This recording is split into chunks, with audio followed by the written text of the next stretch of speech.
Hi guys, welcome back to my channel. So I have like a new recording area space that's not fancy at all. So yeah, I want to talk to y'all about, I'm so nervous to say this because like I don't want to jinx it. Okay,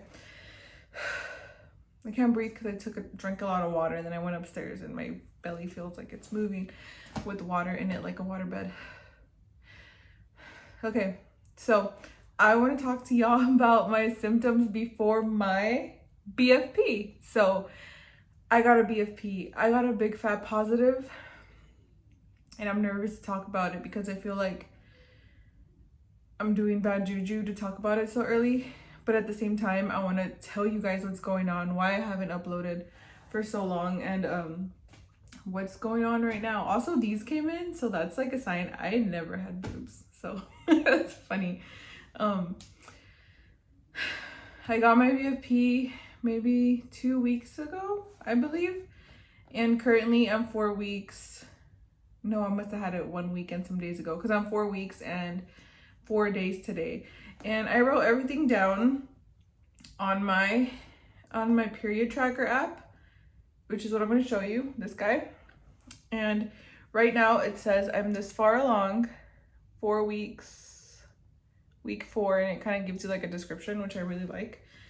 And basically I got a positive pregnancy test on the 23rd of October. Okay, so at first I was really like sad about this because I thought this was not going to be my month. Keep in mind I did keto for like the first week of October, 1.5 weeks the 1st of October, and I lost 8 pounds. Then I gained it all back because I stopped doing it. I don't know, the believe in myself thing wasn't there. Only it was just for a week, but I lost 8 pounds, whatever, right? And then ovulation day was the 12th, and that was like basically the only day we had sex in the first 2.5 weeks of October. And I was like, well, I'm pretty sure I missed it. We had sex October 12th, ovulation day, not knowing it was ovulation day, not planning anything, so it kind of worked out for the best. And like, even though it was just one day, I was still like freaking out, symptom spotting, doing all the stuff. And I'll tell you what went on.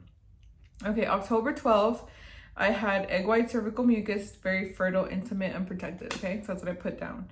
And then October 13th, it said constipation, bloating, can't sleep. Oh, and then I had like UTI symptoms. Then they went away. Like, have you ever had a UTI? You feel it, and then it feels like you drink enough fluids or water that you kind of think you flushed it away. So that's what happened on the 13th. I had an itchy nose and throat, slight nausea, got super hungry, and broke keto diet. Okay, that's when I broke the keto diet, a day after ovulation. Ate cookies, chips. Oh my god, I ate this cookie from Jersey Mike's. I don't know if it's anywhere else other than Texas, but Jersey Mike's has this triple chocolate cookie. It's so good. So that's what I broke my keto with. I broke the keto diet, ate that cookie, some chips, nuggets, fries, and was nauseous. Stopped eating at 7. So I kind of like pigged out and cut it off at 7. On the 14th, excuse me, 3DPO. I had bad dreams that night and was a little weepy. I don't use the word weepy usually, but I guess I was like crying. Egg white cervical mucus again at 3DPO. 4DPO, I had creamy discharge. So possibly fertile, which is weird after ovulation, but that was 4DPO. 5DPO, I didn't put nothing. 6DPO, I put positive test dream. Okay, so 6DPO, I had a positive test dream, and I remember that dream because it was like I had one of those cheapy tests, and I remember that I was seeing like the liquid go through, and it was like 2 fat thick lines, not the usual lines you get on the 88-cent Walmart cheapies. I had seen that in my dream. 6DPO. And after that dream I was super thirsty, super hungry after I ate also, and after I ate I was sleepy and then constipated. Okay, that was 6DPO. Wait, 1 2 3 4 5. No, that was 5DPO, sorry. 6DPO, I had 2 itchy bumps that I know will turn into pimples around my mouth. So what I mean by that is I'm gonna show y'all a picture. I don't want my phone to die, but it's like, you know, when you get like, they look like mosquito bites, but you know that they're gonna turn into pimples. I had that, like, I think it was actually right here. But they were very itchy, but then they kind of disappeared. And then I had vivid dreams again, constipated, and I want to poop, sad face, and creamy discharge. 7 DPO, right ovary pinching when I moved too fast. So I work from home and I was like walking up and down the hallway during my breaks, and if I would like move my hips, I guess, too fast, I felt like it was a pinch, like something was like, hold on, don't move that fast, and it would kind of like pinch me in my ovaries. And it said that was on my right ovary when I moved too fast. Randomly negative. Randomly. Okay, that's just random pinches is what I meant. And then a negative test on 7 DPO and creamy cervical mucus, stomach pain, had to poop in the AM, loose stools, okay? 4, 5, 6. Okay, 8 DPO, put nothing. 9 DPO, loose stools,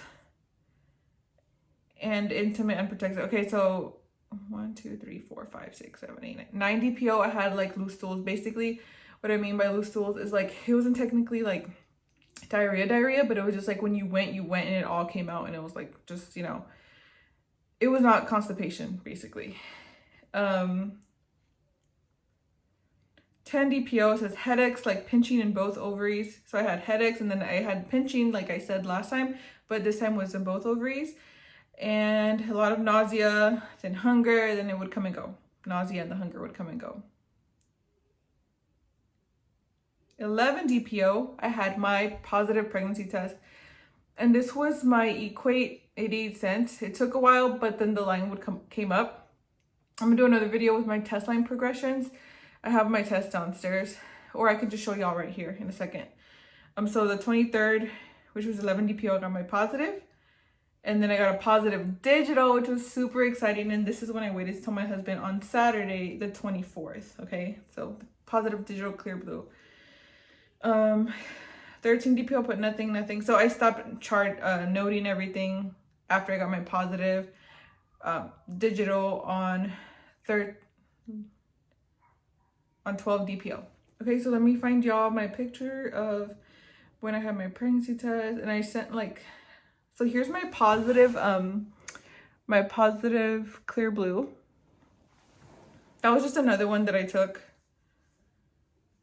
And then here's my test progression lines on the wand flows. So the wand flows I used to not trust, but I'm cool with them now. I didn't trust them, which is the dumbest reason, only because I felt like I should have got a positive like another month that I was not pregnant, and I never got any faints, which is actually a good thing.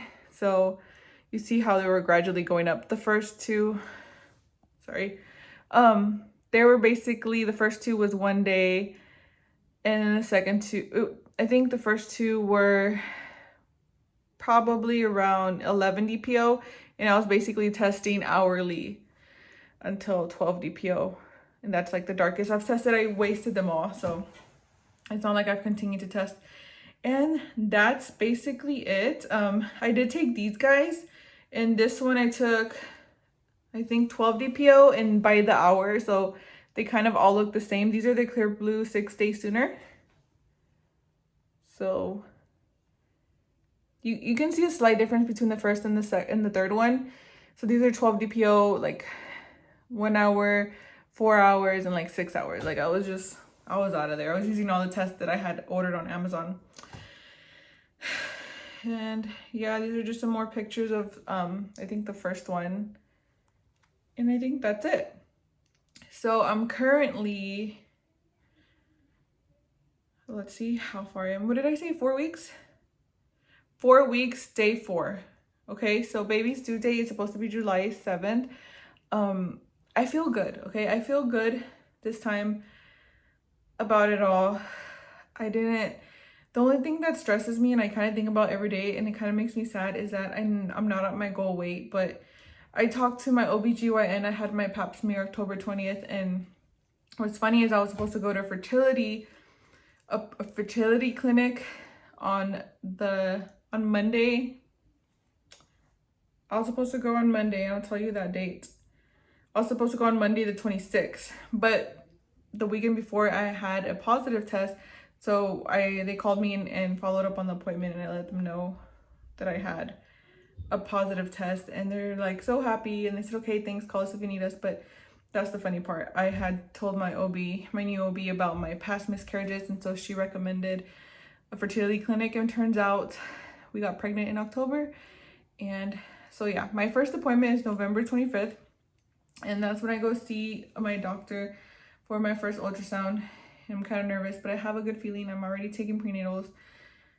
I feel like it's gonna be okay.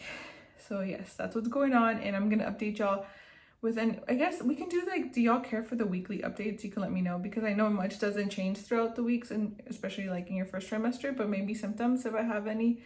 But that's what's going on. I wanted to keep y'all updated, and yep, that's it. Thank you so much for watching. Thanks for sticking with me. Also, the comments on people have been posting on my old videos, comments that are, I feel like they're a little rude, but whatever. They're like, why did you take Plan B if you're trying to conceive? And blah, like, I feel like they're children that are commenting, but whatever. If you see that, Papi, close the door. My kid.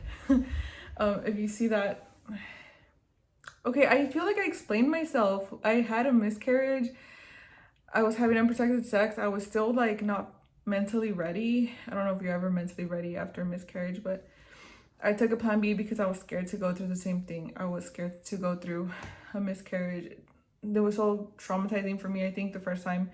Because if you see my video on my first miscarriage, I actually like scooped my baby out of the toilet because I knew that was the baby at 7 weeks, and it was perfectly in a placenta. So if you want to be like negative about the whole thing, like maybe do your research and kind of see why I took a Plan B, because I didn't take a Plan B to try to like terminate the pregnancy overall, like if I was already pregnant. Also do your research on Plan B, because it doesn't really terminate pregnancies that are already, you know, there, fertilized eggs. So yep, that's just kind of something I wanted to throw in there. I also have a TikTok channel if y'all want to see, and I post ultrasounds there, and I post pregnancy tests, and I have a little bit over 6,000 subs, not a whole bunch, but hopefully TikTok people are coming to my YouTube so they can see like more full-on videos longer than 60 seconds. My TikTok is The Angie Chronicles with an S. So yep, that's all I have for you guys today. Thank you so much for watching, and I'll see y'all next time. Bye.